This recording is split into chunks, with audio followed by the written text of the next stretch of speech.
দরজা দিয়ে আল্লাহ কইব শুধু আমার রোজাদাররা এই দরজা দিয়ে ঢুকো।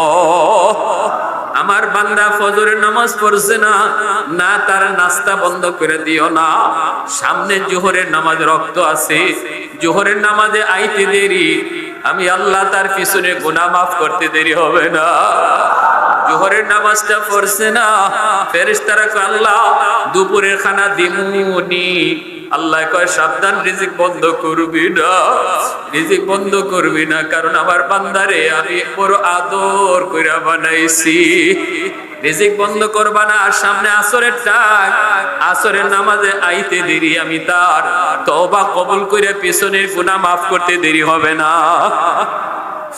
এইভাবে আল্লাহ পাক রব্বুল আলামিন অপেক্ষা আছে আমার বান্দার জীবনে এইরকম ভাবে।